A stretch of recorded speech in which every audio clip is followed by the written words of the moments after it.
الله ربي والإسلام ديني ومحمدا رسول الله. Bismillahirrahmanirrahim. Assalamualaikum warahmatullahi wabarakatuh. Syukur alhamdulillah kita masih bisa berjumpa kembali dengan kajian Islam ini. Salawat dan salam semoga tetap tercurahkan kepada junjungan kita Nabi besar Muhammad sallallahu alaihi wasallam. Allahumma salli ala sayyidina Muhammad wa ala ali sayyidina wa maulana Muhammad.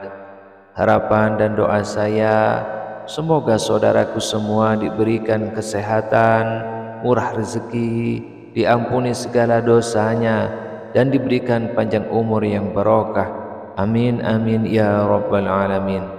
Sahabat beriman yang dirahmati Allah, pada kesempatan kali ini kami akan membahas yaitu tentang tanda-tanda Allah sayang kepada kita. Tak ada kebahagiaan yang paling diimpikan oleh manusia selain dicintai oleh Allah Subhanahu wa taala.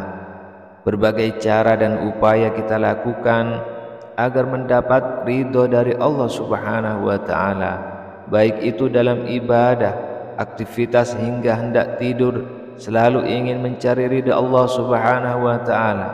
Hal tersebut semata-mata kita lakukan untuk bisa mendapatkan perhatian dari Sang Khalik, karena keutamaan kita dicintai oleh Allah Subhanahu wa taala.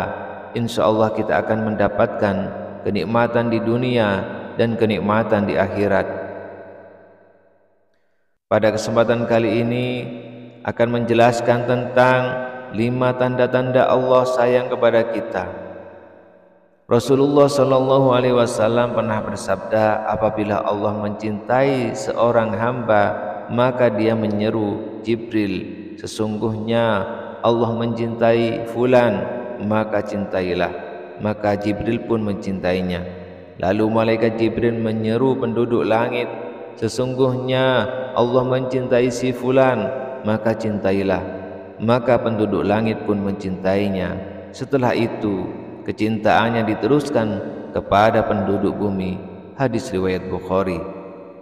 Sahabat beriman yang dirahmati Allah, berikut inilah tanda-tanda atau ciri-ciri Allah sayang kepada kita.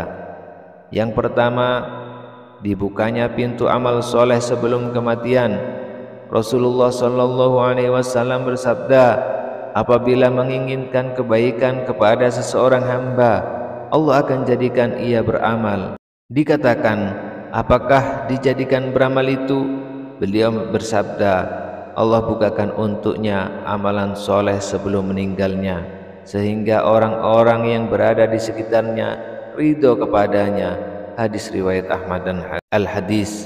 Dari hadis tersebut sudah dijelaskan jika Allah menghendaki kebaikan pada hambanya, bahwa Allah akan menjadikan hamba tersebut beramal soleh sebelum wafatnya, dan mendoakan hamba tersebut senantiasa bertobat kepada Allah Subhanahu wa taala atas kesalahannya dalam setiap nafasnya. Kemudian yang kedua, dipercepat sanksi atau hukumannya di dunia. Rasulullah sallallahu alaihi wasallam pernah bersabda, apabila Allah menginginkan kebaikan kepada hambanya, Allah segerakan sanksi untuknya di dunia, dan apabila Allah menginginkan kebaikan kepada hambanya, Allah akan membiarkan dosanya di dunia sampai Allah membalasnya di hari kiamat. Meski salah satu seseorang dicintai Allah Subhanahu wa taala, dipercepat sanksinya di dunia, akan tetapi kita tidak dianjurkan untuk meminta kepada Allah agar dipercepat sanksi kita di dunia, karena belum tentu kita akan sanggup untuk menghadapinya. Yang ketiga, difahamkan dalam urusan agama. Rasulullah sallallahu alaihi wasallam pernah bersabda, barang siapa yang Allah inginkan kebaikan padanya, Allah akan faqihkan ia dalam agama. Al-Hadis. Yang dimaksud difaqihkan adalah pemahaman yang Allah Subhanahu wa taala berikan kepada seseorang hamba sehingga ia mendapat pemahaman yang lurus terhadap Al-Qur'an dan hadis, di mana kefaqihan ini bersumber dari kebeningan hati, dari akidah yang sahih. Jika hari dipenuhi hawa nafsu, maka orang tersebut tidak dapat memahami Al-Qur'an dan hadis dengan benar. Yang keempat, diberikan ujian atau cobaan. Rasulullah sallallahu alaihi wasallam bersabda, barang siapa yang Allah inginkan kebaikan, Allah akan memberinya musibah. Hadis riwayat Bukhari dan Ahmad. Musibah tidak selalu berkaitan dengan azab Allah yang disampaikan kepada kita, akan tetapi musibah sebenarnya adalah ujian bagi seorang hamba untuk menguji tingkat ketakwaan kita kepada Allah Subhanahu wa taala. Rasulullah sallallahu alaihi wasallam pernah bersabda, setiap cobaan yang dihadapi umatnya itu untuk menggugurkan dosa dan mengangkat derajatnya.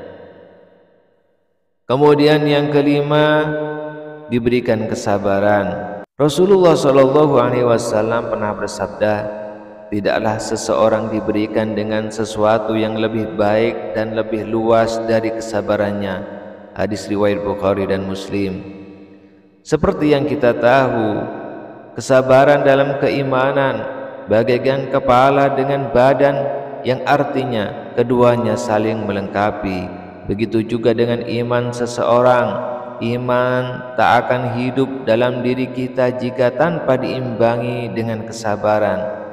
Dan untuk bisa menjalankan perintah Allah Subhanahu wa taala dan menjauhi setiap larangannya, iman dan kesabaran sangatlah diperlukan, karena iblis dan bala tentaranya tak akan pernah diam untuk menyesatkan manusia dari jalan Allah Subhanahu wa taala.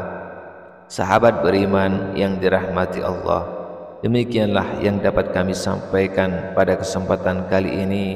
Mudah-mudahan bermanfaat untuk kita semua.